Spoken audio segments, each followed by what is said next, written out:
Hi. Hi. So, I'm beginner of in the using of H2RES. Even though in the time of the study, I was developing some part of it. So, but this new version is not familiar. I'm not familiar with. So I'm hoping that I will find find a way to understand new version and to participate in developing of new version of the program.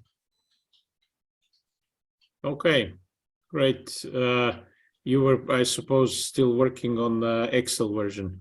Yes, yes, that was Okay. Excel version. I made model for the wind turbines. Okay, very good. And Excellent. what are you interested in? Which portion of the model, or in what aspect would you want to develop it? For first, I want to develop the graphical user interface.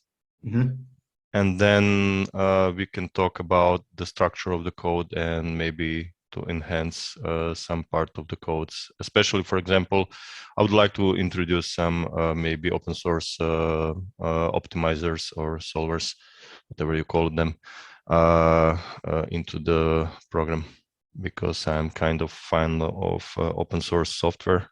So it will be nice if we have a choice to choose between the commercial one and some open source optimizer. Actually, Sorry? Yeah, we have discussed that, but it seems that the open source optimizers are much slower. Yes, I heard about that, but it's always good to have a choice, isn't it? So to some people who want to have it, just don't want to, let's say, break law and use the license in a way that it shouldn't use because they are not students. Some of them, for them, is acceptable to use some open source solvers. That's my opinion, of course. Doesn't need to be I'm fully right, but Okay, we should anyway, yeah.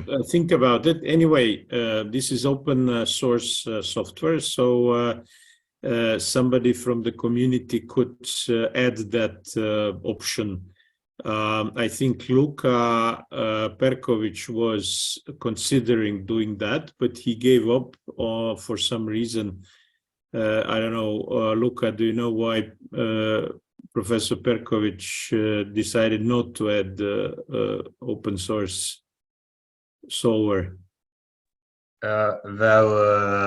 It was the model itself would have to be rewritten basically, and be problems as we discussed also with Felipe, who initially developed the first iteration of the model, that it would be quite problematic in the optimization process itself, because these optimizers that are free are not so adequate at these problems that we encounter in energy planning and optimization of various storages, power flows, etc. So to use Gurobi, which is free at academic level and for non-profit use, is a good compromise. Yeah, the issue is that this is a terribly difficult problem to optimize. We have been trying to do that for 20 years, so it's not really that simple as it looks like. But of course, we are very much open to the community work. So if you can solve the problem, you just add it to the library, and we can, of course, offer it, but it should work. Okay, so just for the newcomers, we were waiting for some more people coming. It seems that people follow the academic quarter approach, but maybe we could start now. I will give a short introduction into H2RES. Why did we do it? I will not talk about INTERENERGY project, but this slide is here so that we can use this as part of project reporting. So why did we go to develop H2RES? The problems in energy planning need to have two-level optimization. One is merit order, and another one is system development during time. And also, it's not enough to do only one sector. You need to calculate all the sectors. Why is that so? Because there will be electrification of heating and transport, and that will significantly influence how wind and solar are integrated. Other models are either closed, so you cannot do what you want. You cannot add new technologies. They're limited either to simulation or power sector merit order or long-term development, but they don't do everything. And that's what we managed to do. We found that there is a need for such a model that allows consideration of different technologies with their unique characteristics that would cover sector coupling and merit order and system development. And we thought this software should be free and open source, so we can have a community, H2RES community, that would participate in this development. So why do we need to do that? There is a mismatch between energy demand and generation when we have high share of variable renewables. So the same system on the left and on the right side will produce very different results depending on the day. On a sunny and windy day, on the right side, there will be excess of electricity. On a day which is not windy, but it's sunny, there will be not enough electricity during the night. So how to move this excess from one day to another day, from 1 hour to another day, from one season to another season in the cheapest possible way. That's what we are researching with H2RES. You can, of course, use it for a system which is house level, city level, regional level, country level, continent level, or even possibly global level. What do we want to do? We want to avoid curtailment as much as possible, because curtailment means it's cheap, but it means that there will be decreasing drive for new investment in variable renewable. So we want to solve the duck curve issue by valorizing the excess of electricity in the times when there is excess of electricity, either to store this energy, to reshape energy demand profile, and to find different monetary benefits of sector coupling. So we want to model, or H2RES is modeling, demand response, smart charge and vehicle to grid, power to heat, power to gas, and we are also developing future models, but Luca will talk more about that. So in a short, this is the energy system of future we want to model. This is the worst case. We have mostly wind and solar. This is a curve of European wind and solar, actual curve of for 1 year. Try to imagine that we build much more of it, but we would still have this curve. It's never zero because wind is always blowing somewhere on the continent. But that means we need a lot of grid investment. And let's think that we build much more wind and solar than we actually need to cover the legacy electricity demand. The red curve is the electricity demand that we have now. We have to cover it because people want to watch television when they want to watch television. We still have some white areas under the red curve, which we'll have to cover either with hydro. If we have hydro, Europe has some hydro, or with hydrogen as a peak reserve power, or any other option like synthetic methane, etc. We have many options to consider. So with the excess of electricity that would appear, because if we want to cover the legacy electricity demand, we have to build around 3 times more wind and solar. And with this excess that we are going to have in many hours, we can power transport, electrify transport, electrify heating, and we are still going to have huge excess, which we can convert into green hydrogen, which we can use in industry. In this way, we build a system that does not need too much storage. The storage is in car batteries, it's in hot water for heating or cold water for cooling, if cooling is the main need in some countries, and in hydrogen for industry.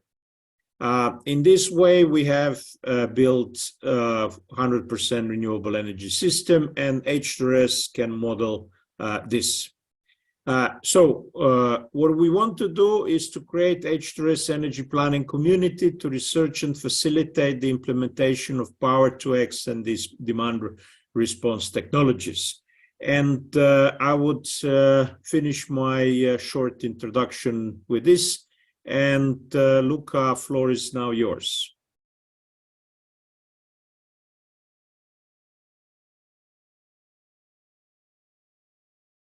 Thank you. So I'm now beginning with the presentation of the new functionalities and basic description of the H2RES model.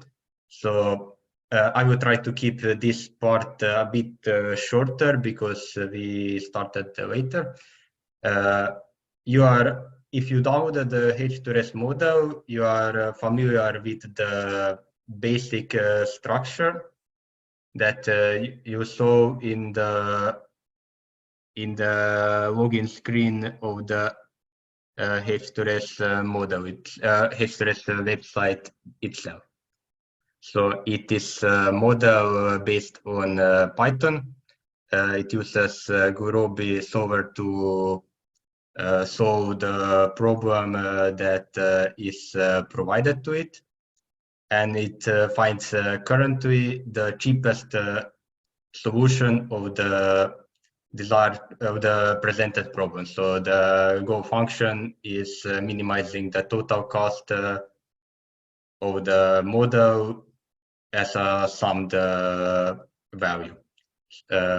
We can implement different variables into the Go function, but currently it is only on the economical basis, and the model optimizes for the addition of the new capacities, the dispatch of these systems, transformation of different energy carriers, different energy storages,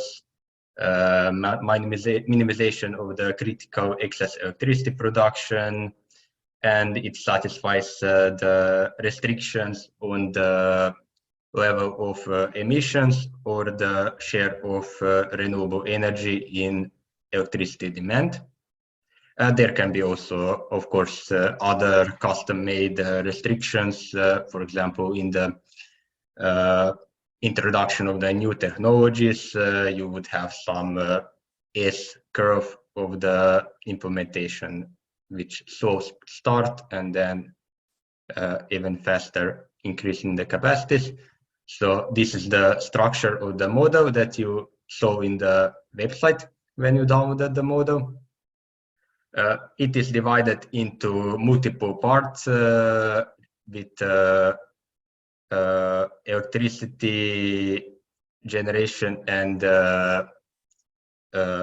electricity generation part being the core part of the model, because it provides all the electricity which will be used further in other sectors. One of these sectors is presented in this slide, which is one of the power to X sectors, power to heat sector, which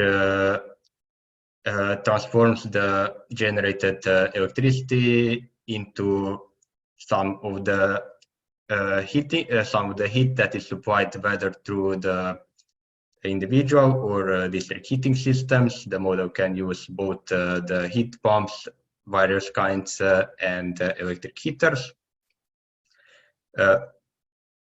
In the production of hydrogen, we can use various types of electrolyzers. We can have the storage and then use the hydrogen in different sectors of demand. Regarding the electric vehicles and storage of electricity, we can use the stationary batteries or the batteries inside the electric vehicles, which are then optimized for balancing out between the providing the demand in the transport sector. So we must have the energy available at a given time when it is expanded, but we can also help in balancing out the electricity system by providing the smart charging and in some cases discharging through vehicle to grid capability.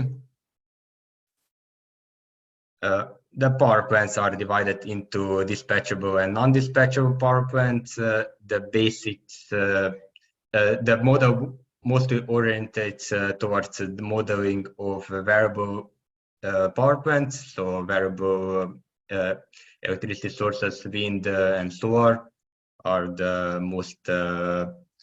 most often here, and it balances out their generation with all the other technologies to help in integration of bigger share of their electricity.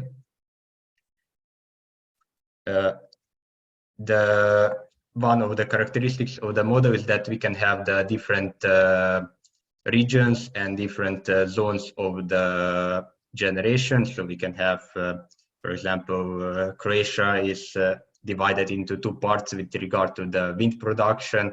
The coastal part has really favorable conditions, while the continental part does not have. So we could have the possibility of the model to invest into the power plant in these regions. Of course, it will mostly invest in the coastal region, where the expected capacity factors are much higher.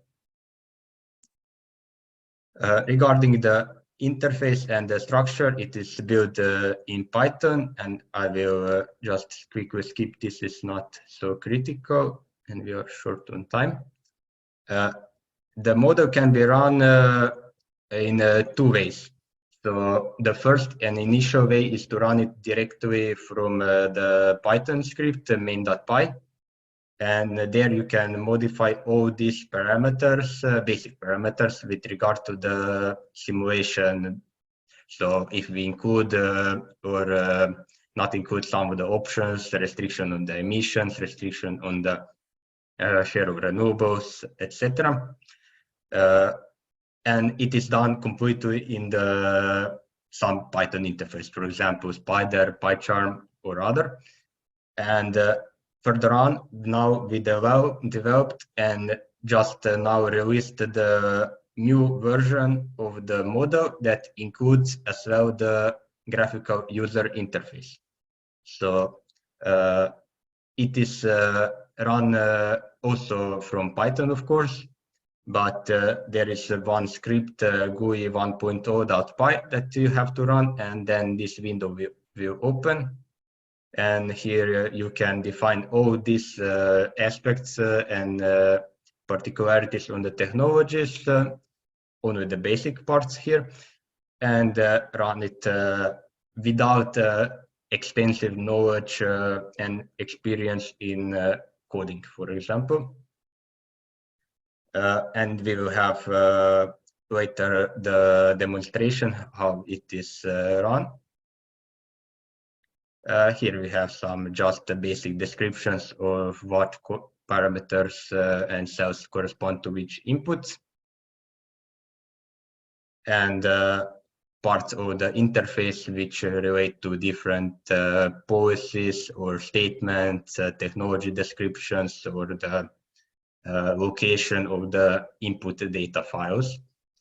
The model uses quite extensive database on your computer of the files that you need to modify, and where you define all the, for example, distributions for the capacity factor of wind power plant generation, so ROE distribution, or the capacities of the boilers in some individual or district heating systems. There are multiple tables, and you are free to modify them on your models.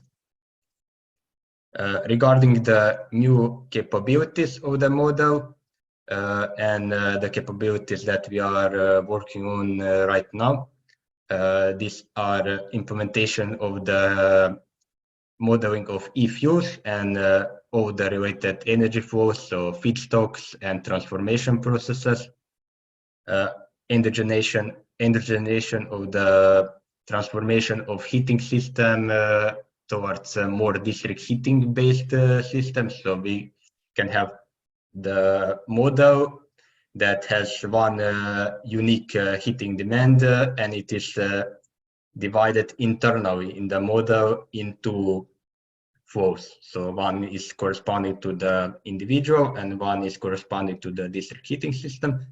And the model can invest more into one or the other, and, for example, expand the district heating network to utilize more of the, for example, some technologies that can be only utilized by district heating. Also, we are integrating the demand side flexibility option and load elasticity in the model.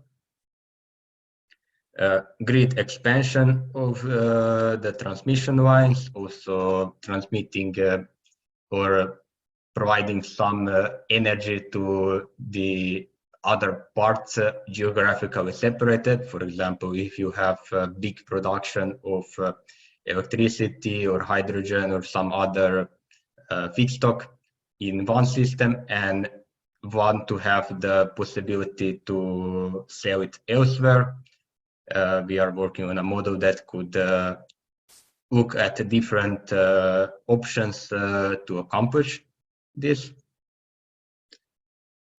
Modeling of interconnected electricity market by integration of the electricity trading. So we are looking at the endogenation of the creation of the merit order price and using this price as an input when trading the electricity across borders from different systems. And the graphical user interface, which is now available. Also, there are developments on the pre-checking ability and diagnosis on the problems in the model with regard to the infeasibilities with some input data. This version with e-fuels is in high state of development right now, and most of the links are implemented. The filling with data is now the next task that will be done. Then optimization of the structure to reduce the hardware load on the computer itself, and then testing.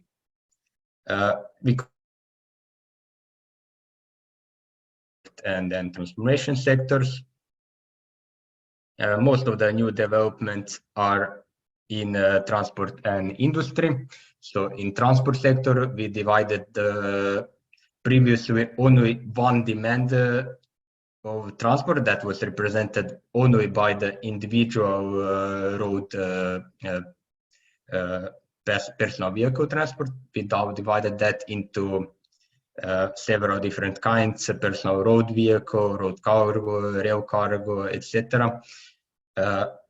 Each of these subsectors is defined by their different subset of the technologies that can be used there, and different application levels of different fuels, for example, in these sectors. So we cannot use all the fuels in all sectors. There are restrictions. And of course, some of the technologies are not an option to implement in some of these subsectors. For example, battery electric vehicle power in the long distance aviation. This is currently not an option in the model. So this is a way of implementing the physical constraints into the model.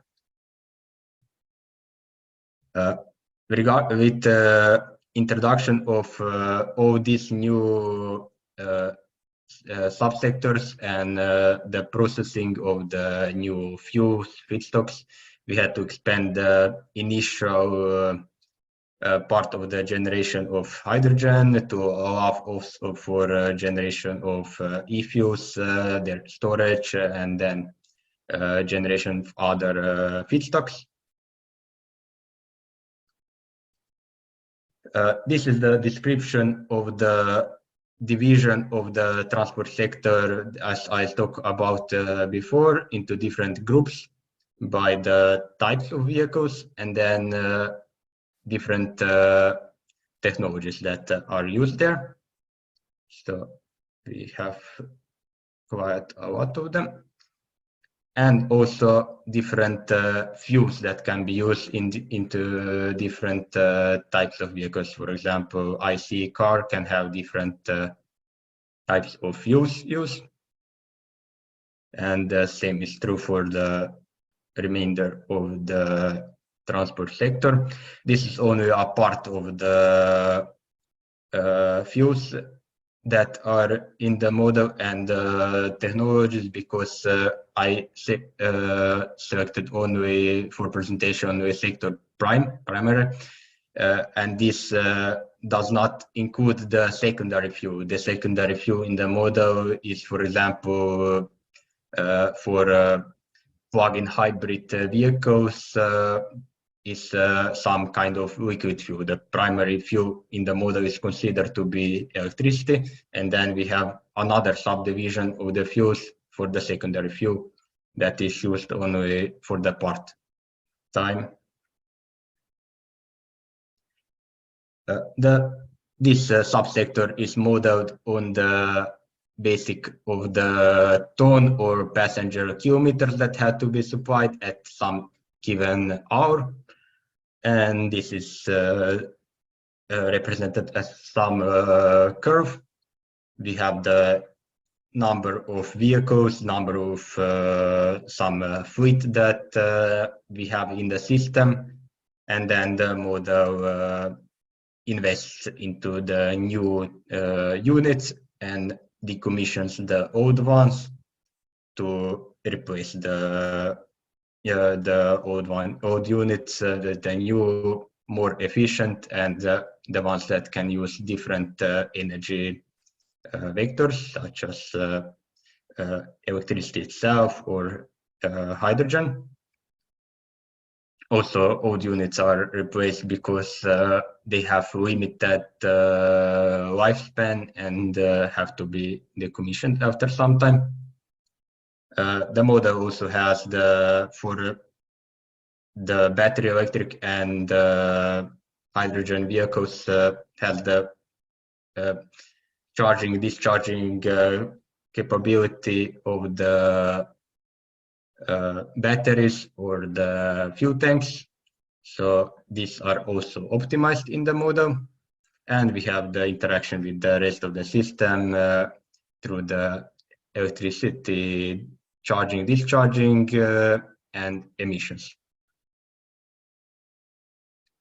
In the industry sector, we model it with regard to the differences in high or low temperature industries. So the decarbonization of industry is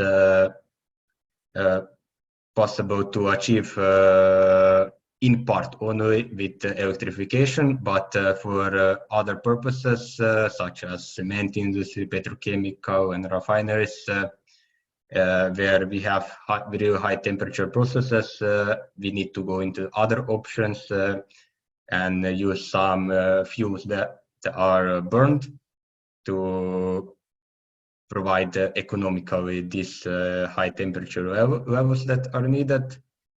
And this is the reason, one of the reasons why we divided the industry into different subsectors. Here we have different divisions of the industries and their fuel types and different fuel categories. So here actually we can have the representation of which fuels can be replaced by some other alternatives in the model. And the model can just switch the fuel with limited or no additional investment in the process itself. And these fuels are can be produced in the model itself.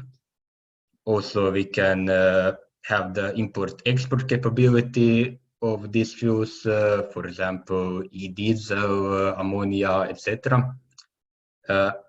Because we can have some division between the generation and demand due to the storage capability. Also, as the fuels can be interchangeably replaced, also the storages on different types of fuels that are similar enough can be used together. For example, if you have the oil derivatives, some fuel depot, parts of the tanks can be without the problem repurposed to use to house some synthetically generated fuels. For transformation, we modeled the feedstocks that are used in these processes to create different kinds of fuels. These are the fuels and feedstocks used in the Sabatier, Fischer-Tropsch, Haber-Bosch, and other processes to generate synthetic or e-fuels. And we have set up different inputs which fuels are or feedstocks are required to produce some certain fuel.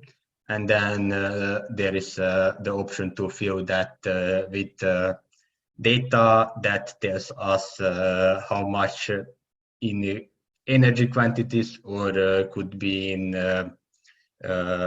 weight quantities, how many kilos, liters of some fuel or feedstock has to be used to create some other fuel or feedstock. And we have also domestic production of oil and oil derivatives, also gas. The refineries are modeled with the minimum and maximum share in the output of different types of fuel, different fractions. And these fractions, of course, don't completely match the ones that are in the sector in the model used in that system, but that is not the problem because we have the storage capability of these fuels and can optimize for import and export of these fuels. The sum of the outputs has to equal 100% because we cannot produce more than we inputted of some crude oil. And this is a representation of the energy flows in the model with regard only to the e-fuels. This is actually not the complete graph as it is not right now because biofractions are missing currently. And this is looking only for the transformation of the fuels. The other sectors are missing still.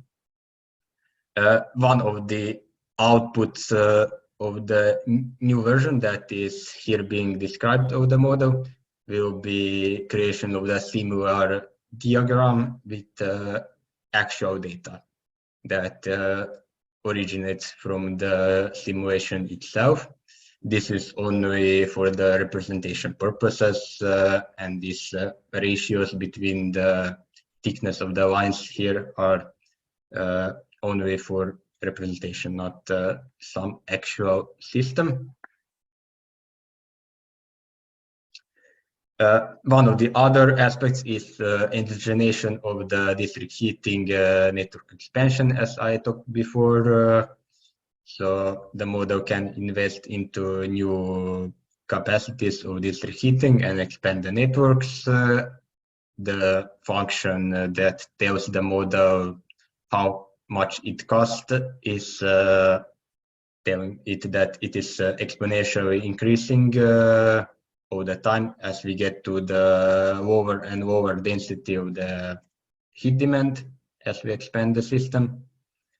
And this is the part of the model concerning this portion of heating with this modification implemented. So the key part is that the demand is set up as one and can be shared between the district heating and individual heating. And they have different technologies that they can utilize. For example, geothermal energy and solar district heating are only available in district heating systems. Also, some different kinds of heat pumps are only available at the district heating. For demand side management, we implemented the capability of the model to shift parts of the demand, electrical demand. So now we are only talking about the basic electricity demand, not concerning some additional demand that comes from heating, vehicle charging, etc. Only the basic demand right now. And it can shift in this iteration of the model on weekly or daily basis. So plus or minus in the range of inside the 24 or 168 hours. And there are restrictions on the share of the demand that can be shifted that are implemented in the model as an exogenous input, and restrictions on the maximum deviations of the load that is actually achieved from the load that is projected from outside, from some demand curve that we got as an input to the model. And of course, there is possibility to have unserved load to shed some demand that simply cannot be satisfied and would cause infeasible solution. Power flows are also being worked on right now. So this is the idea with implementation of the merit order curve and managing the electricity trading on the actually achieved marginal price at each given system. So we model multiple systems in unison, and then we achieve different marginal prices because we have different technologies and each system that is modeled. And on the basis of that, we can calculate the trading between the region and calculate the cost of traded electricity as a cost or profit. Okay. This is the example of how the trading, how the flows could look like. This is from the first version of this model. With regard to grid expansion, energy and feedstock trade, we implemented the possibility to trade some energy that is generated, for example, at the Croatia from vast quantities of offshore wind and could be traded as an pure electricity through high voltage DC lines, which also come with building of the substations and other infrastructure, or as an H2 via the pipeline or via the ship, also as an ammonia with pipeline or ship. We can have the different possibilities of building the storages, optimizing their state of charge, optimizing the maritime traffic of these ships or fleet of ships that transitions through different ports, for example, from Port of Rijeka or Kirk towards north of Europe, Hamburg, or where else we have a high demand for ammonia or hydrogen.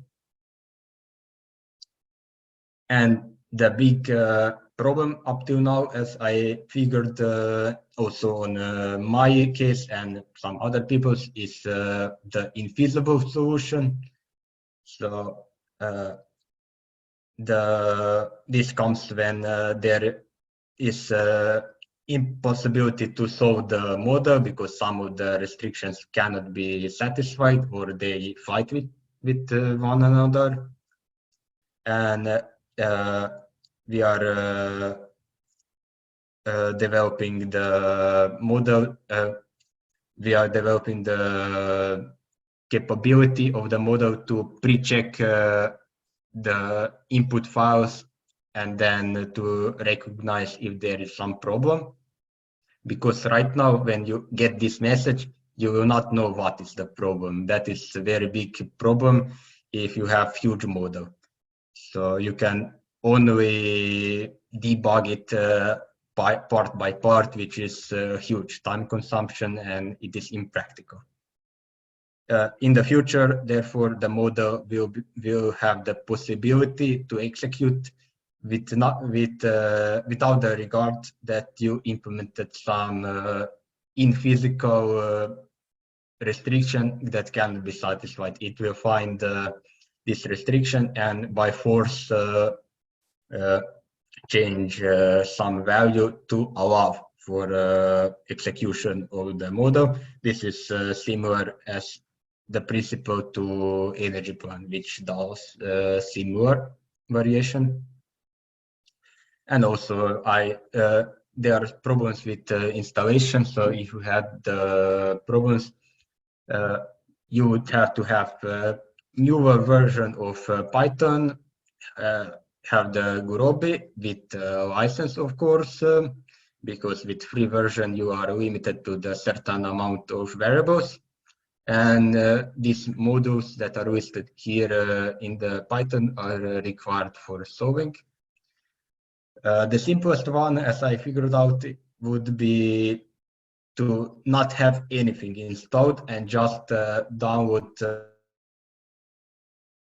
the Anaconda from the official website, and for installation to use the default settings. Then install the GurobiPy with the instructions from their website and install all these packages using pip function in the Python itself. In feasibilities, these are being worked on, but the reason for them can be found by just reverting to the old version of the script or input data and then just slowly one by one changing the values of the parameters, and then you could find which change resulted in the input feasibility solution, or quoting out parts of the code to just put out the equations from being run, and there you would find which restriction is causing the problem. And what you need to do to start the model and start modeling, the best option is to look at the default data files and the structure that is provided, and look how you could modify that to suit your model. So just use the same input files and change input data. For generation data, demand data, you could use the sources like DispatchSet database or NTSOE transparency platform. For heat demand, you can use heat maps. Also, you can use Eurostat, which is really good for industry as well as transport. Also for deciding the capacities or estimating the capacities of the heating systems, whether in individual or district heating systems, because you have the share of the heat which is supplied by different technology, and you have the maximum load, and from there you can estimate the capacities. And this is it for this part, and thank you for attention. In the next part, we will have the demonstration and quick overview of the examples.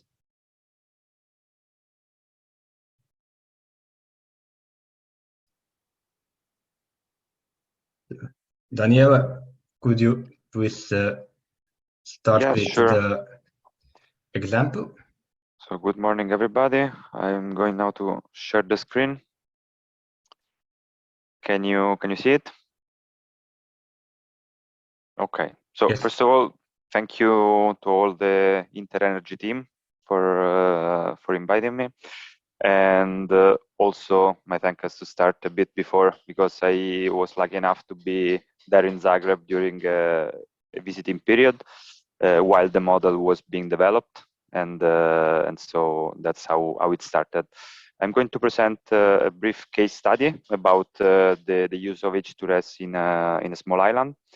And the analysis, the study, the research starts from a paper that was presented at the Paphos, the conference, there was conference in Paphos last year, and then it was invited in a special issue on energy, and finally it was published very recently, 2 weeks ago, more or less.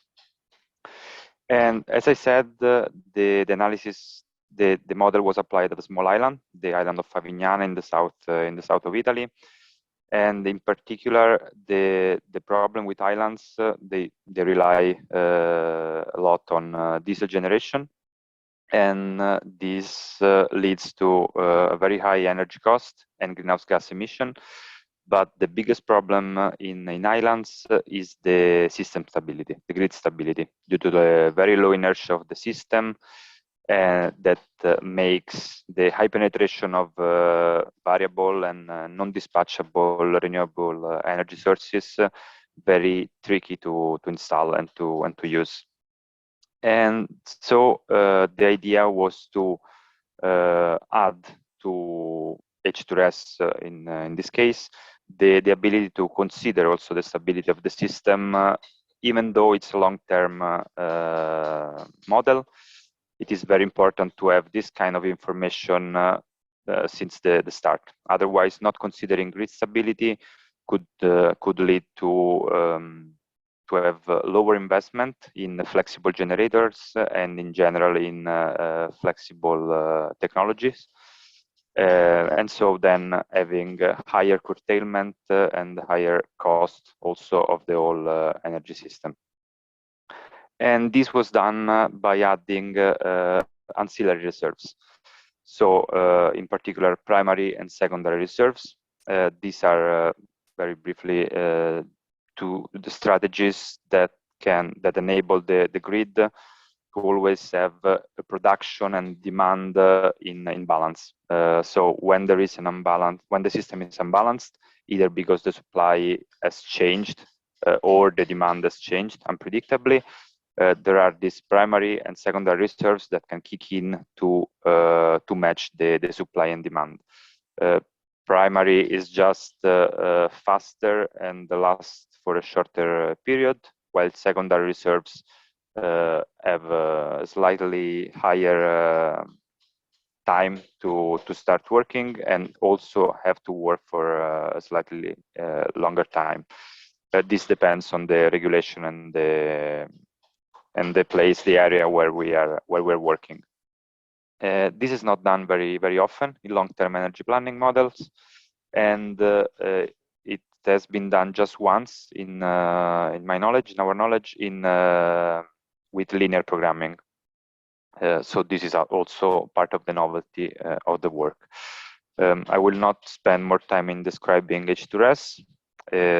This is just the objective, the optimization objective. And here instead are some of the equations that were added to add the reserves. One thing I want to mention is that the model is a steady state model with perfect foresight. So there will never be an imbalance between the production and demand. What I was saying before about the reserves, there will never be this imbalance. So the reserves are never actually necessary, but what the model is going to do is to always make sure that there is sufficient reserves in case this would happen. So even though the reserves are not ever working, functioning, they are always there. So when the model is going to install the optimal size of flexible generators or flexibility providers, it has to consider that these reserves have to be in place. And so here we can see, we'll try to use the laser, different technologies that can provide reserves, both upwards and downwards. So this is traditional plant storage, fuel cell, electrolyzer. We also considered some possible technologies to provide flexibility from the heating sector, so heat pumps, but also electric boilers. And so what the model does is that the reserves that can be provided by all this technology must be higher than a certain value. This certain value, again, both upwards and downwards, depends on the percentage of the non-dispatchable renewable production, so mainly solar and wind in this case, but also of the electricity load, because there is also some kind of potential error in the forecasting of the load, as well as the production, of course. These instead are the constraints that were added and that are now embedded in the model about the reserves that each technology can use. So this depends, of course, on this is for traditional plants. This depends on the maximum power output, the current power output that the plant is generating, of course, the maximum ramp up or up down of the single plant. And since for primary reserves, traditional plants usually need time to start working. So primary reserves need to be active in a very short time. So just plants that are already producing energy can usually provide this kind of service. So we have to add this kind of term to the question. In this way, only plants that are already working are going to be considered for primary reserves. And for primary reserves, yeah. For secondary reserves, there is not this problem. this is okay. So we have this constraint for all the different technologies. Of course, these are different depending on the technologies, also depending on the storage, how much space we have in the storage, and that's it. And in secondary reserves, the equations are pretty much the same, except we have to diminish the potential reserves by what is already being used as primary reserves. Because of course, if it's already delivered as primary reserves, the space to increase the power production is lower by what has already been used as primary reserves. We developed different scenarios. So we wanted to understand how the results of the optimization changes without reserves, with primary reserves, and with both primary and secondary reserves. And we did this both in a system that was aiming at 60% RES share in 2050, and also a system that was aiming at 100 RES share in 2050. And so I will go very fast, both on the case study and the 60% RES share scenario. So the case study said this is a small island in the south of Italy, the island of Favignana. Most of the energy consumption is for transport, and 36% for electricity. There are 7 diesel generators with an overall nominal power of 12 megawatt and just around 200 kilowatt of photovoltaic. Here instead are all the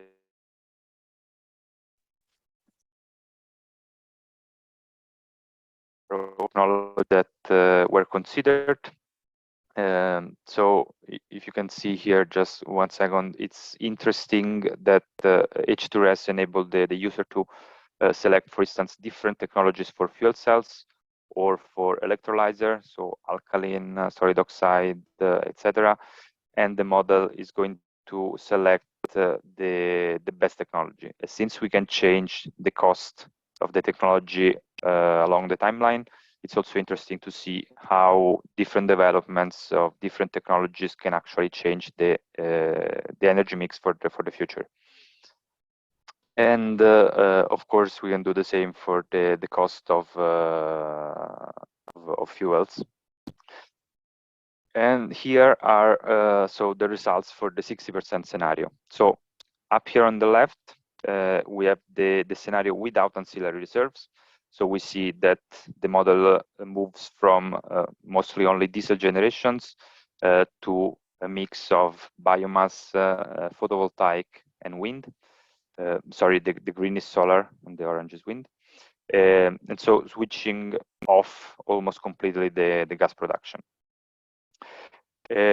When we add the primary reserves here in the letter B, we see that the gas production does never fade away. So we would continue using gas because it can provide reserves very easily, and it also reduces the need for reserves being dispatchable. Then the rest of the generation is still from mainly solar, wind, and some biomass, and also some diesel is used. And we also see that from adding also the secondary reserves, so here in the letter C, doesn't change much.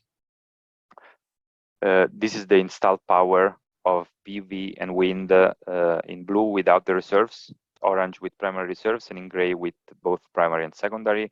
We see that there is not much change, just a little bit more photovoltaic in the case of primary reserves. This is because there is to reach the same RES share of 60%, since we also have some gas and there is some more curtailment, we need a higher installed nominal power. This is the heating system. So we see that with reserves, we use more heat pumps, while without the reserves, we use less. And this is because heat pumps can also provide some of that reserves, even though it's a very small fraction of what is needed by the system. And here also we see that indeed the installed power of heat pumps doesn't change much in the with or without reserves. Electric boilers change a lot, and this is because electric boilers can provide easily reserves. And what also changed a lot is the installed power for fuel cell and electrolyzers, because these are also used to provide some reserves. But also notice that this is in kilowatt. So even though it seems maybe a lot, it is not so much. But the system is quite a small system. Remember that the overall installed power for diesel generator is 12 megawatt, and the peak is around 3 megawatt in summer. So this is still relevant. And now we go to the most interesting scenario, the one that aims at reaching the 100% RES share in 2050. And here we see some different results. So this is the case without reserves. We don't have gas, of course, because in all the scenarios we want to reach 100%. And the mix is very similar to what we had before. So with biomass, wind and solar. When we start adding the reserves, so with primary reserves here in B and with both primary and secondary here below, we see that there is a large difference in the production, the main production generator. So biomass becomes the biggest provider, let's say. Solar and wind are reduced very much. And this is because biomass can produce dispatchable clean electricity. So being dispatchable, it reduces the need of reserves.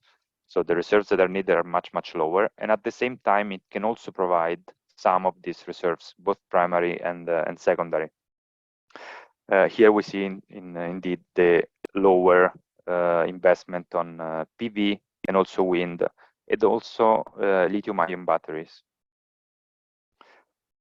The same here for all the other technologies, so heat pumps, electric boilers, fuel cells, and electrolyzers. They all slightly increase when reserves are needed, because especially for primary reserves, because they can indeed provide some reserves, and they are used for that somehow. But when secondary reserves are also introduced, the use of biomass increases so much that the need for reserves is much, much lower, even lower than when just primary reserves are used. So even these technologies that can provide reserves are reduced. And here, okay, the slide is a little bit out of place. But what we see here is the provision of reserves from all the different technologies. So what we can see, I will use this here. Sorry for this. So in the first years, in the 2020, just all the reserves. This is upwards reserves. We can use this. It's the same, more or less, the results between upwards and downwards. So the diesel generators provide most of the reserves, and just a small amount is provided by lithium-ion storage. Then in 2030, biomass starts becoming the major supplier for reserves, followed by some gas generators that fade away when, of course, the RES share increases. And also still some lithium-ion storage this year. In the end, in 2050, when we have a RES share of 100%, lithium-ion storage provide more or less a comparable amount of reserves to biomass. And also electrolyzer start working as a reserves provider just in 2050, though, just when the RES share is 100%. And here we have instead the production of different technologies divided between, I will use biomass as example. So this in light green is the biomass generator used as electricity generator. Then in the other green, we can see when biomass generator are used for upwards reserve provision in the darker green, and downwards reserve provision. So we can see that biomass is used most of the time as an electricity provider, and just a smaller amount of the time, so just 10% of the utilization of biomass generator would be for reserves provision, even though we have seen before that biomass is the biggest supplier of reserves. Gas generators start being mainly an electricity provider, and then in 2040 almost 50% of the time they work mostly as reserve providers, to then fade off, as we said, in 2050. Also, lithium-ion battery change very much their usage. So they start with 30% of the time as electricity provider. So the light one is the input of the battery, and the other one is the generation, and more than 50% of the time as reserve provider. Then this usage change being even less, around 10% of the time a supplier, a generator, and a demand, and for 90% of the time as reserve provider.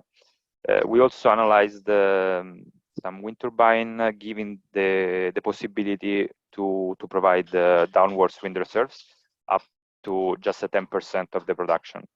And here instead we see, and then I'm done, I promise.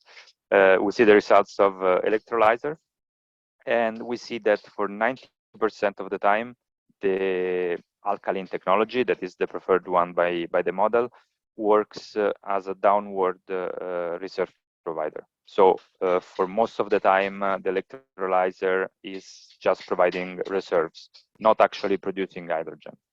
And this is interesting also for the business models that are behind the investment on hydrogen technologies. While the solid oxide fuel cell, that is again the preferred technology for fuel cells, this is used for 60% of the time as electricity generator, and for the remaining 40% of the time as reserve provider, both upwards and downwards. We see that also heat pumps are used both for production and reserve provision, while electric boilers are 90% just for reserves. So concluding, we found out that it does change if we consider reserves at the planning stage. And while secondary reserves can maybe be neglected to shorten the time of simulation, primary reserves might have to be considered. So thank you for your attention. I leave the floor to Luca. And if you have any question, of course, I'm here and happy to answer. Thank you, Daniela. So now I will start with the part of the presentation which demonstrates some of the examples of H2RES application. So maybe just comment on Daniela's presentation. This is an example how quickly H2RES can be applied to a completely new case, and how easy it is published with it, because it's quite a lot of novelty involved. Of course, you have to have an idea. You take H2RES, develop that idea, and publish it at SDEVES conference or any other, and then in the journal. Thank you. Of course, the additional benefit is if you manage to create some new module, new technology, and find a way of integrating it into the model. That would be also interesting for us to look at the inclusion of that into the release.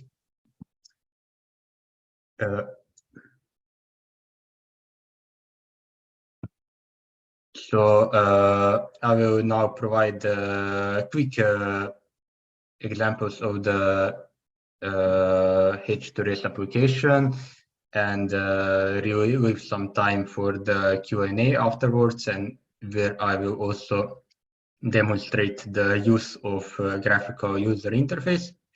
So the one case that we did just at the end of the last year, beginning of this year, is a study of declassification of Croatia, where the goal was to end gas use by 2035, also end coal use, and replace gas in district heating with district heating or gas in industry, individual heating, wherever it is possible, as well as implement the goals and restrictions on the European goals of decarbonization by 2050.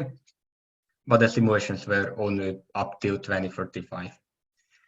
So large portions of the heating demand in Croatia, especially the continental part, are supplied by the gas, and this was modeled to be replaced by some other technologies. For that, the Croatia was divided into multiple regions. So I talked about different heating demands, different zones of heating demands previously. And here you actually see the application of that principle. So each of these regions had defined different distribution and different total load of heating. Also, you have different technologies that are used in these regions and different possibilities of implementation of the new technologies. For example, in coastal regions, there is no potential for geothermal heating, for example, which is available in great quantities in the continental part. As a side note only for the initial composition of the system, these are some of the existing capacities and possible sources when you can extract and model similar cases on some other countries or regions, NTSOE, Renewables Ninja, PVGIS, International Energy Agency, and others. You saw already this chart previous presentation. So the district heating implementation was modeled following this curve representing the investment cost into the new grid. And we had, in this case, exogenous inputs on the share of district heating and therefore total heating demand in individual or district heating in each year.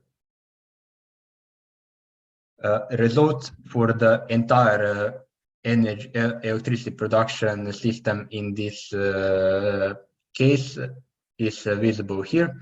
So by introduction of electrified and decarbonized heating solutions, replacing the fossil fuels in industry, also replacing the fuels, liquid fuels in transport sector, you will create a very big additional demand for electricity.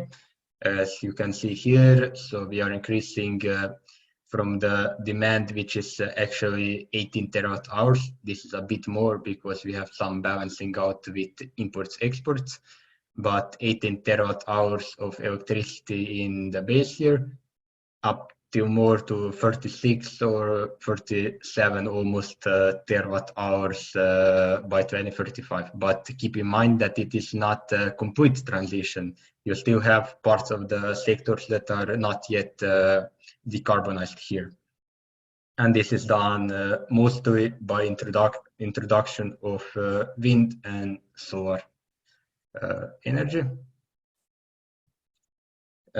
And the additional capacities can be seen here. So in total, more than 10,000 megawatts, 11,000 megawatts of combined wind and solar are installed.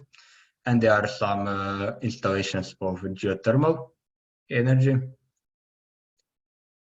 When you look at the ROE results, which the model produces, as it is actually run on RO level, you will see this kind of results. You will see great peaks and variations in the maximum generation, especially in the 35 or 30, where we have really big capacities of variable renewable energy sources. But the high peaks are visible in the generation side, but they are not so visible in the export side, which would be present if we didn't have the capability to utilize all this energy. But we do have the capability of utilization of this excess energy by power to heat, power to hydrogen, and power to vehicles technologies. Only in some smaller segments of the year, you will see some extensive variations in the exports. One of the key parts of decarbonization is industry. And here we have one sub-branch of industry. We used to model different sub-branches of industry in accordance to the division I presented before with high and low temperature industry processes. So one of the high temperature sectors of the industry is petrochemical industry, and it is especially characterized here by the most of the demand is actually not energy demand, it is feedstock demand for generating hydrogen and then ammonia and some further processing. And here we have replacement of most of the actually all of the gas demand by hydrogen. So we are skipping one step in generation of fertilizers. The hydrogen is originating from the electrolyzers, and part of the demand is also replaced by electricity. In refineries, only the portion of demand that is in base year corresponding with gas is being modified here.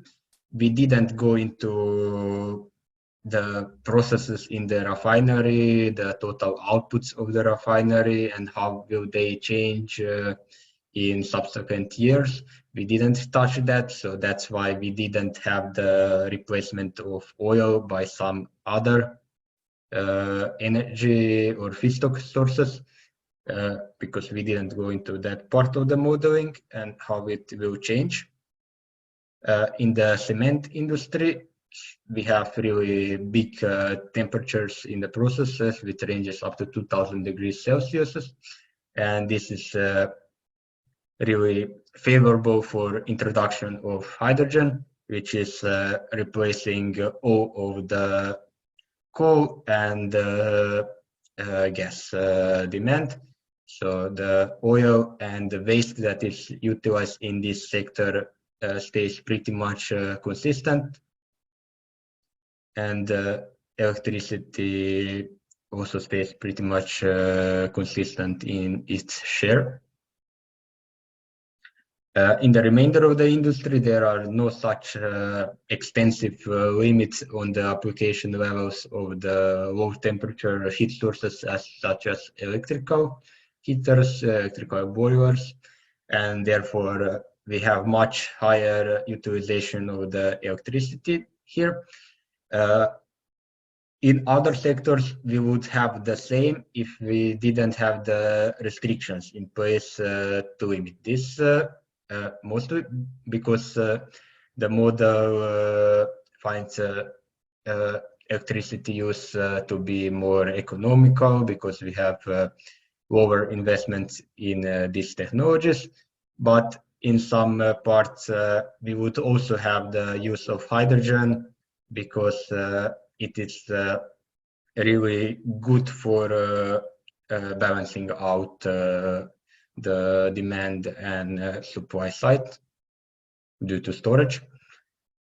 In transport sector, we did have the transition, not complete, but we still did have the transition towards decarbonized sector. So almost half of the transport demand in 2035 is supplied by electric vehicles, and only the personal road vehicles are modeled here. So we are not going to the more detailed sectors as I presented before. The remainder is supplied by some different kind of ICE-based vehicle technology. Heating is the biggest part of this this study that was done. So the first part considers the district heating, and in the case of continental Croatia without Zagreb region. So here in the beginning we had mostly gas with some parts of biomass and CHP, powered by gas, supplying that demand. And by the end of the simulation, we replaced all of the fossil fuel-based heating sources, including gas, with mostly water-based heat pumps, water source heat pumps, and geothermal heat energy that has a big application potential in this region of Pannonian Croatia. In the coastal parts of Croatia, the application of water source heat pumps is favorable because you have relatively high temperature and stable temperature heat source, the sea, and you can utilize that in heating purposes. Also, the solar energy is quite extensively utilized. In Zagreb region, we have similarly to the continental Croatia, the combination of water sourced heat pumps and geothermal energy being used, while the CHP powered by gas is being used ever less and less, and in the end completely outphased. There was possibility in the model to use hydrogen as a fuel in the CHP, but it did not use that, and it opted then to use heat pumps and geothermal energy. In the individual heating, as the goal was to replace gas heating with district heating and decarbonize it, we have the decrease in the total demand in individual heating, and it is mostly replaced by air to water heat pumps. Water and ground source heat pumps are more efficient, but they are not available at that quantities and implementation levels here as they are in district heating, because households don't regularly have the access to rivers, lakes, or sea, and there are troubles with licensing and legal restrictions. In the coastal parts of Croatia, we see high shift also towards the solar energy, which is primarily used for domestic hot water, but we also have the application of air-sourced heat pumps. In Zagreb region, the most of the demand transitions towards air-to-water heat pumps, and part is staying on biomass fueled boilers. With regard to the system cost, here we see the summation of the capital and operational cost. And we see that initially we have huge spike, which is caused by the energy crisis and huge hikes on the gas prices that we saw in 2022. And then steadily, as both the predicted in the future prices of the fuels reduce, and we stop using these fuels, we see the reduction in the cost. The other is difference in the evolution is present in the capital cost, which actually increase due to high investments into the new capacities. They peak around 2027, 2028. And then they are reducing, as well as reducing the operational cost, because we don't use so much fuels.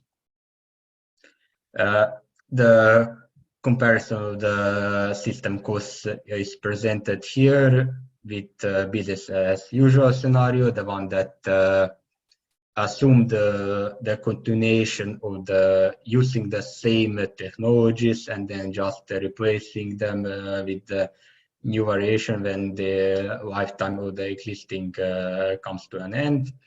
And we see ever greater and greater division between these two lines, presenting the benefits of the transition.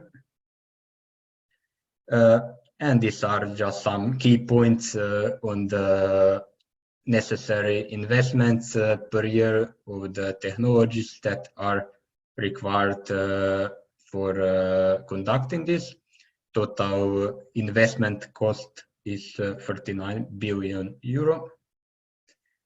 The other example is the expansion of district heating networks on the case of Bosnia and Herzegovina. Here we have the presentation of the evolution of electricity supply. We have really big values at the beginning and then decrease because Bosnia is currently exporting large quantities of electricity, and this is mostly originating from the coal power plants.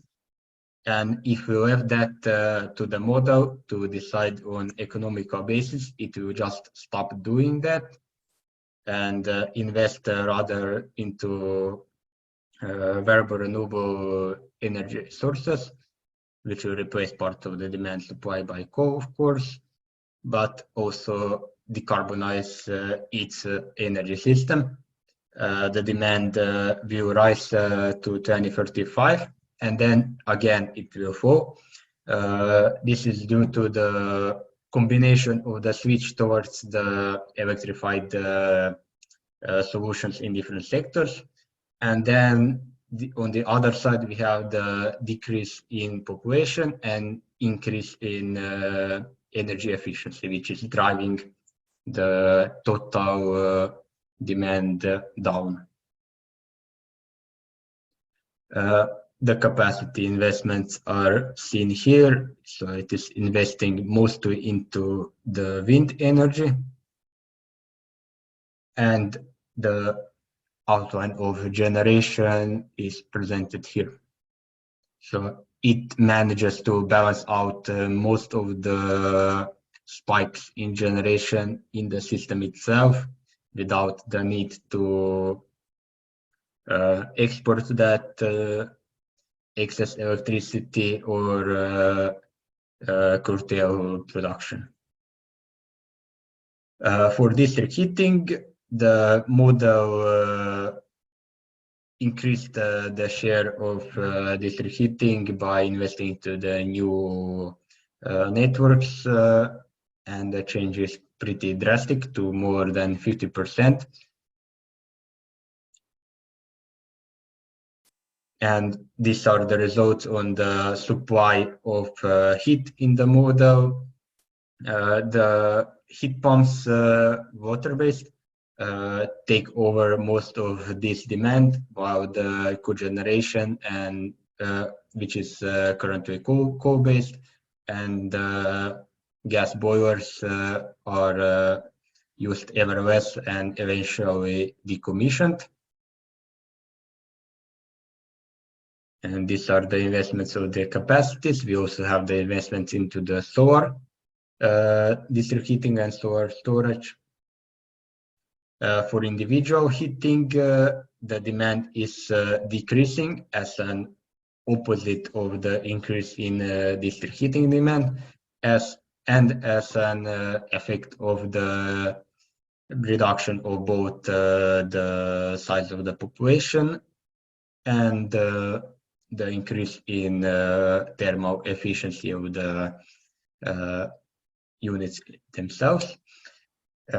It is interesting to see here that the model didn't invest so much into the heat pumps in the later years. It opted to invest also into electric heaters because it knew that part of the demand will reduce in the subsequent years, and it deemed not worthy, basically, to invest so much additionally into heating systems that will not be utilized so much. This is actually one of the problems that we try to solve in some other iteration to remove this perfect foresight and then present the model with changes that it did not predict in the evolution of demands.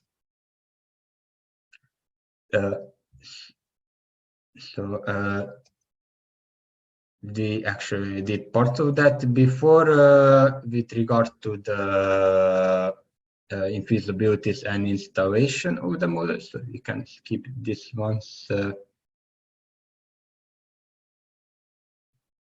And yeah, we have the couple of questions relating to the modeling of some specific technology. There are, I think, some questions regarding the some type of storage and modeling it. So if you have a new type of storage or we want to optimize some interaction with the grid or a new type of electrolyzer, you can just open the flex data table and find the cells that correspond to the similar technology. If that is already implemented, that is the key. Because if it is implemented, then we already have the equations in the model that pull the data from here. For example, if you say here that the tech type in the further right column is electrolyzer, it will use the equations corresponding to the electrolyzer tech type and do the processing on this technology with the same assumptions as it uses for the other ones. Of course, you have to input the specifications of the technologies on the technical side, as well as on the economical side, where you define the some specific cost of the investment into new capacity. You can have different specific investment cost in each year. So this is a simulation of the development of the technology and then the change in specific investments. But if you have, this is valid only for the case when you have similar technology as the one that is already implemented.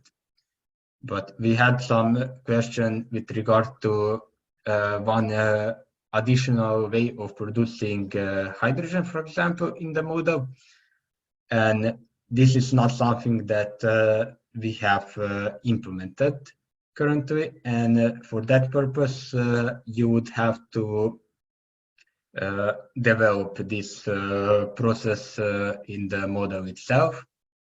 You can start by just defining in the general aspects of the model, how does this part of the system or transformation process connect to the other segments of the model. For example, does it use electricity? So it has to have some defined inputs or outputs of the electricity into this sub-module. The same for hydrogen. Some investments, operational costs are tied to this sub-module. Also the emissions, if some fuel is used, also the fuel use that can be calculated in also the economical part, because we have to acquire this some certain amount of fuel. You would have to define the structure of the input parameters that you want to insert into the model. So this could be some tables with technology specific data, efficiencies, current capacities, the capacities that can be invested, or in total, or in some particular year, or some sum of the capacities that can be invested into in total, how these values correlate together. These are some of the relations that can be inputted. Also some of the distributions, if it is some kind of demand, you can present it with some ROE distribution and use that later in the model for calculation. This is all done in new files that you create. So this can be CSV or Excel files that are used currently, or you can insert and create some new file with this data, where you define all this, such as this new file, new data file, Excel, and some name.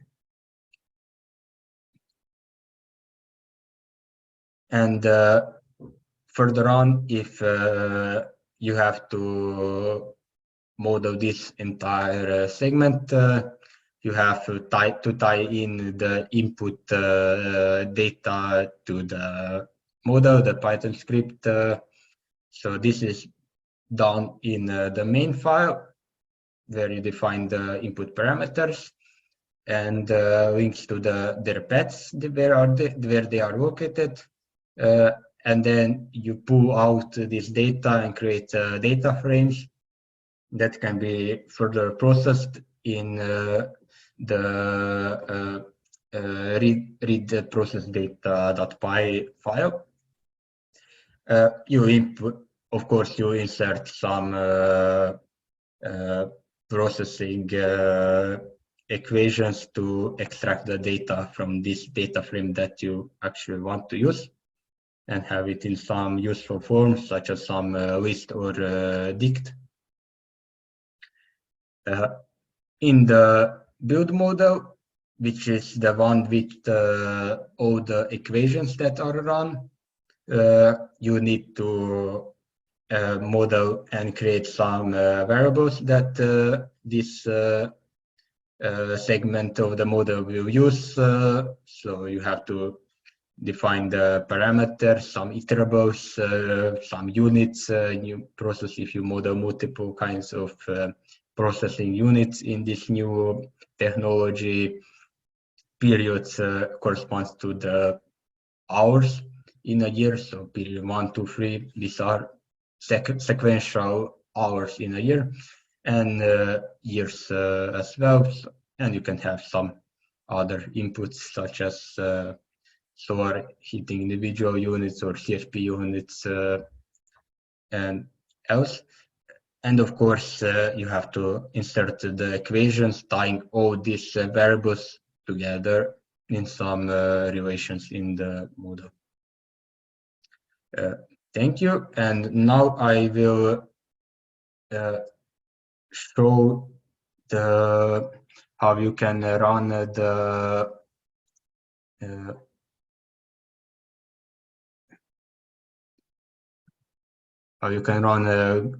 GUI. So you can open the file that is available right now for download on the H2RES website, and it has one of the input, one of the files there named GUI 1.0.py.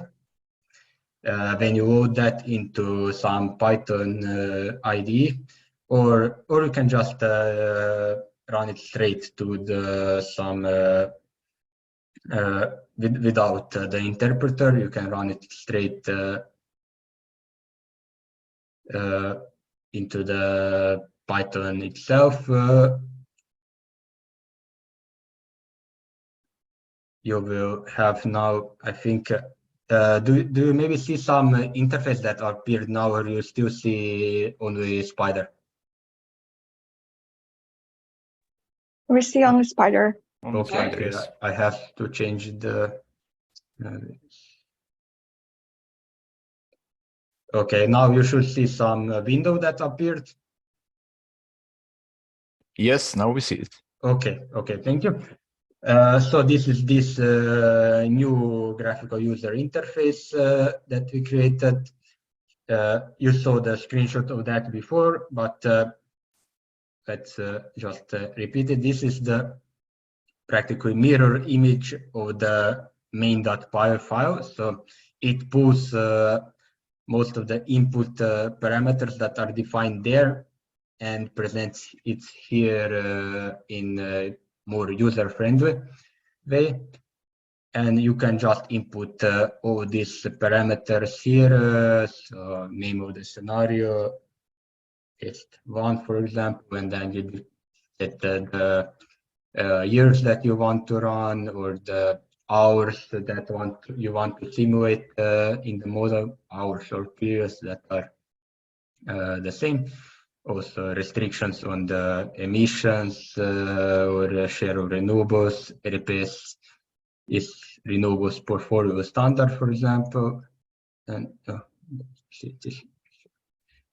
if you click on this info windows, you will have the description of what each of these name or cell corresponds to. You can enable some restrictions. So, for example, if you click here, RPS investment, activate restrictions on the share of renewable energy. So you will have, these are actually true or false statements in the Python. So we can enable a few of them. Here you can have the browsing for some data files that you can use in the model itself. So JNCO is related to the generation data, and you can just select some of them. By default, they are already selected to be default ones that come with the base version of the model. And then you can click run. It will ask you if you're sure. So you can change some data if you just misclicked it, and then run it. Command prompt window will appear, but don't worry about that. And in some time, regarding how many hours you inserted into the model, so how many hours you want to from the model to output, it will create a new folder here as it is now. So test1 created right now, and it will just fill it with data. So now I think it is done with filling it with the results, and you can take a look at the results. The number of hours is you can change that to 8,760 if you want to model the entire year. Right now, I used the simplified version only 24 hours. So first portion of the first day actually in the year, only to have the fast output, so we don't have to wait for the model to finish. And then you have the charts, similar ones to the ones that were presented before. So if you have any additional questions to the ones that were posted online, and you can also ask them.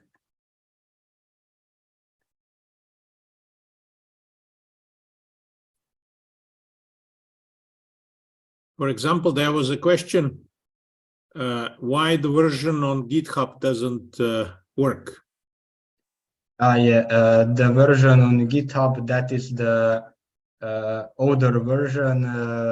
We switched to the communication via the H2RES website. We don't use the GitHub anymore, and we are working on the removing that version. The reason why we want for you to download version from H2RES is because then we can have a contact with you. Mozaher has a question. Have you made or plan to make detailed manual of the new version of H2RES? So the plan, yes, is of course to make a manual, and we don't know now exactly the timeline when it could be available, but you could have a look at the description of the model at the INTERENERGY website. So INTERENERGY is the name of the project that this model was created in, and there is the description of each equation of the model there. That is not the tutorial and guide, only the description of the equations and parts of the model. Yeah, of course.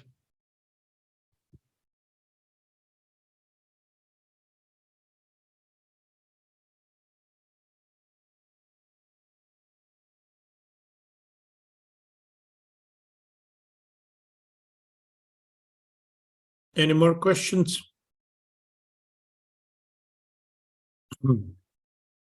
Okay, while you're thinking about questions, let me give a few slides on what we have prepared for you.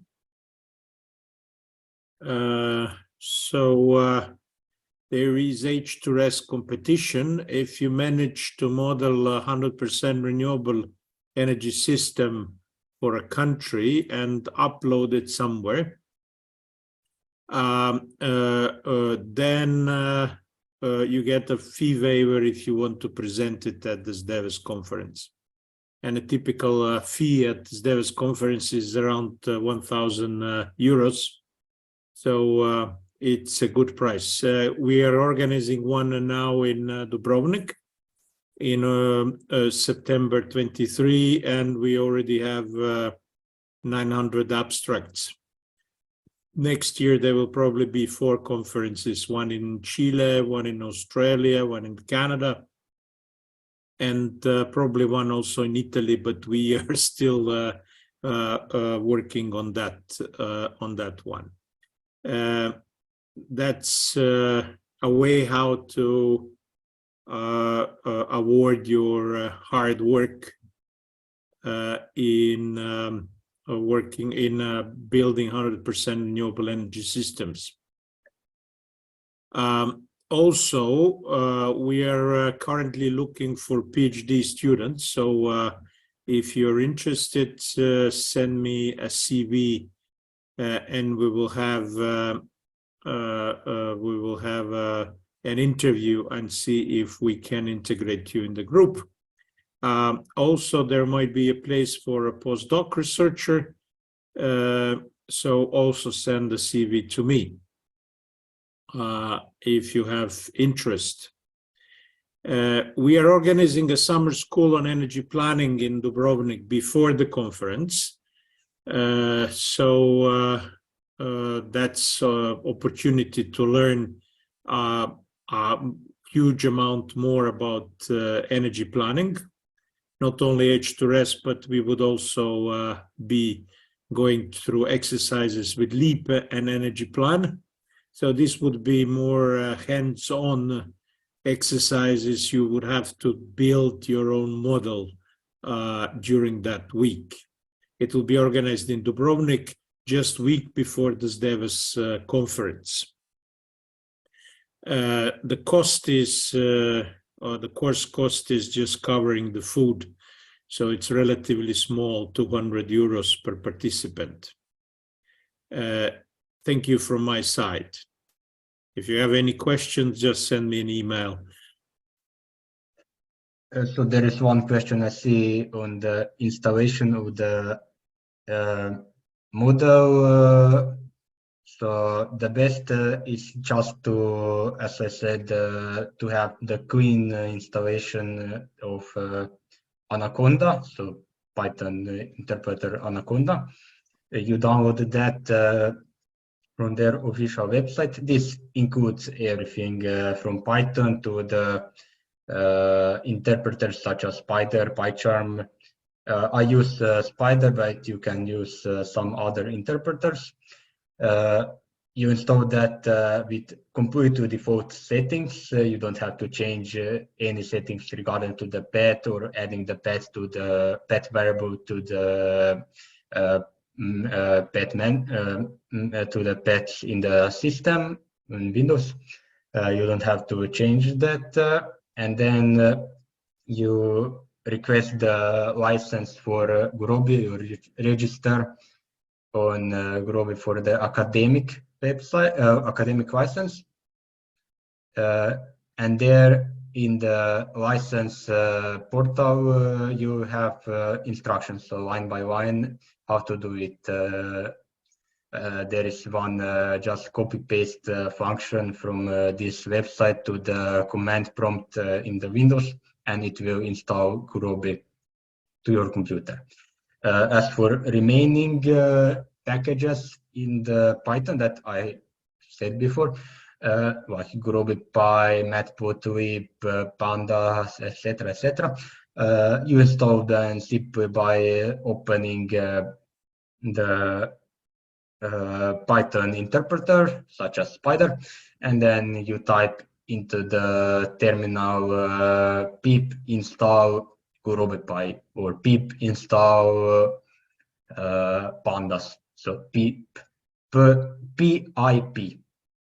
You can just search for the function on Google, and you will get the best amount of instructions because it is huge problem and people encounter that problems a lot.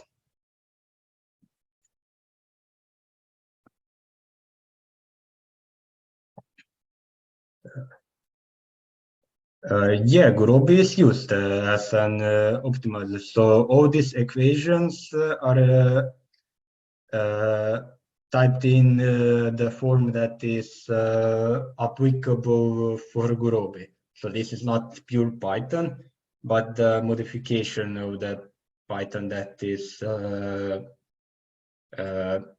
incapable of being interpreted by Groby, because Groby has some additional restrictions on syntax. on top of the ones from Python, and it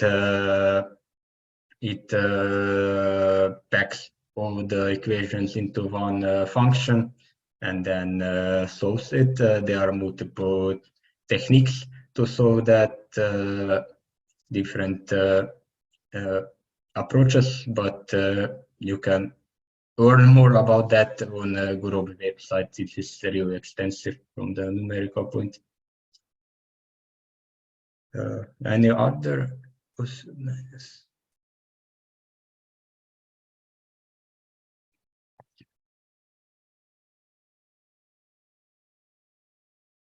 Yeah, I think we had during the conference at Dubrovnik, the event on H2RES was recorded. Event on H2RES and INTERENERGY was recorded, and these videos are posted on Zdeves YouTube channel. So you have some more data there.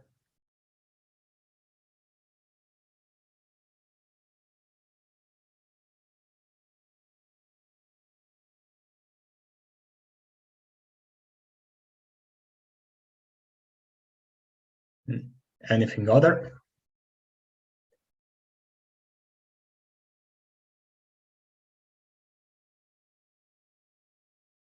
Tell us your experiences.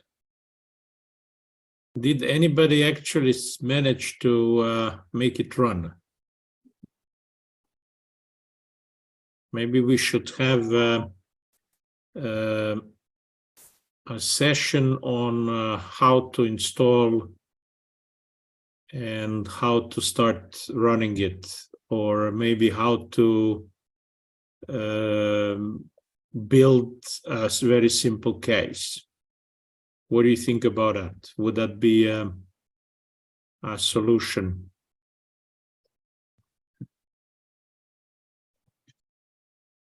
For your problems?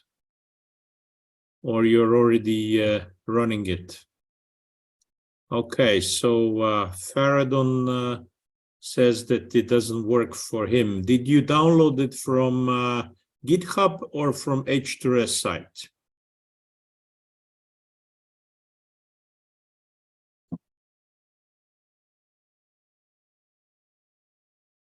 From the website. Okay, do you have Gurobi? What does it say when it doesn't work?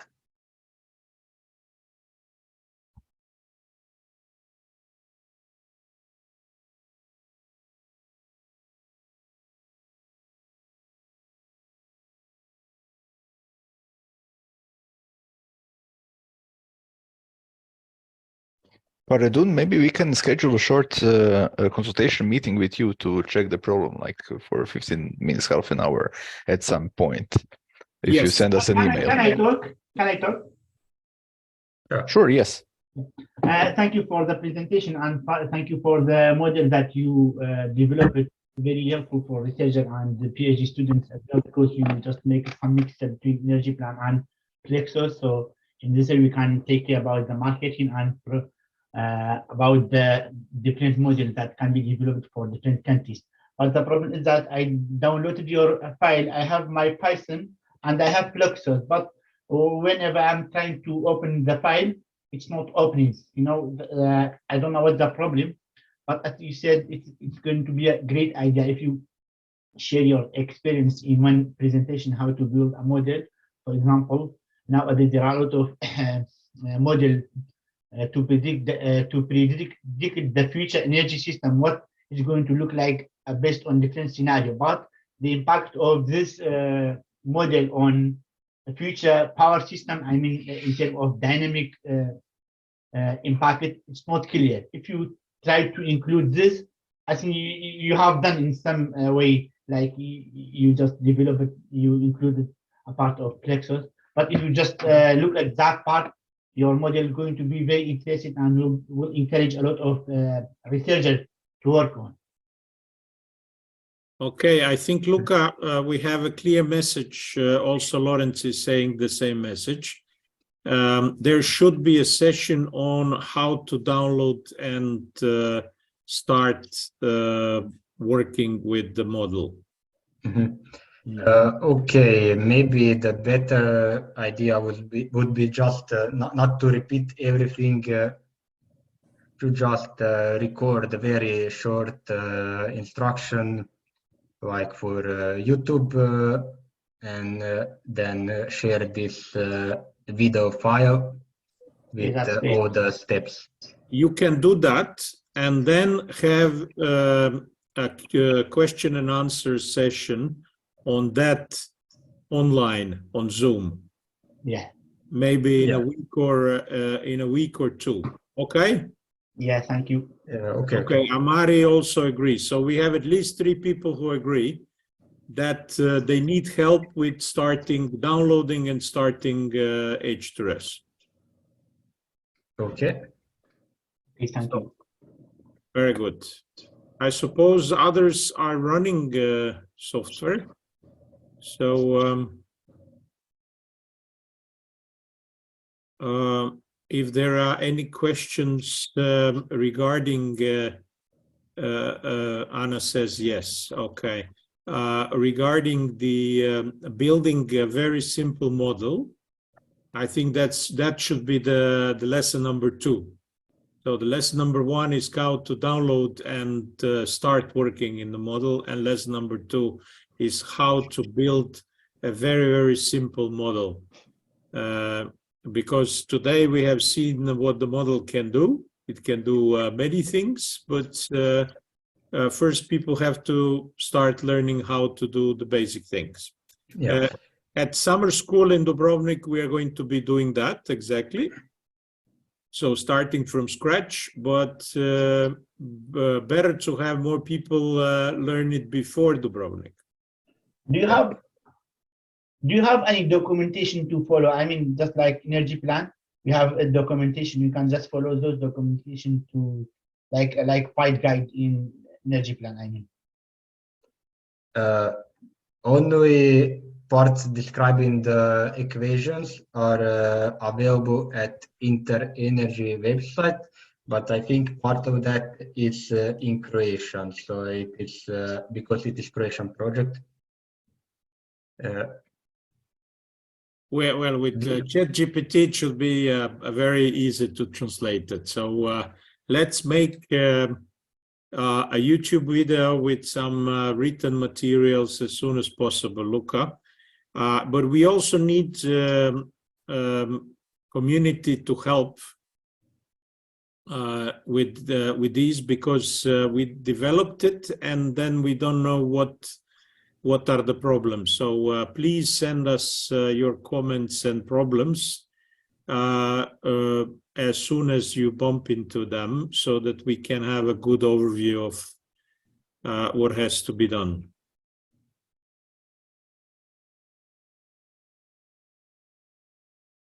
Yeah, so there is a lot of explanations on INTERENERGY, but mostly in Croatian. I would recommend H2RES.org, which is an international site for H2RES model, where we'll be uploading new materials, manuals and videos as well. So thank you.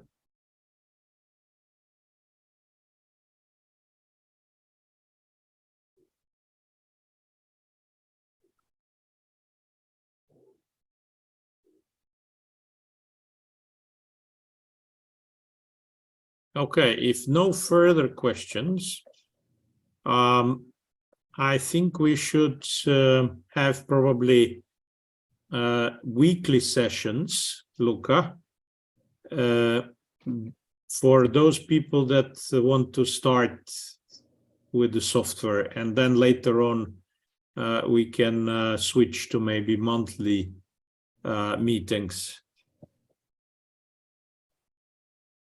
Okay, so try to set up the meeting after you produce YouTube how to install video. Okay?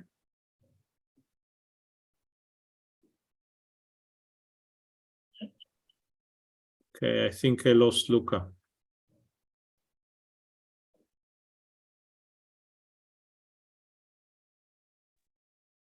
Yes. It seems so. Well, maybe now is good time actually to finish and wrap up with Okay. this webinar. So you will be informed by mail about the next session and when this initial material will be prepared. Luca, you were lost. We agreed that you prepare a YouTube as soon as possible and probably have the next week meeting with beginners, how to install H2RES. Okay? Okay. Okay. So that's it from my side. Thank you very much to all, and I hope you you managed to run H2RES. You managed to come to one of these Davis conferences to present it and to publish in a good journal. Thank you. Bye-bye. Thank you. Bye.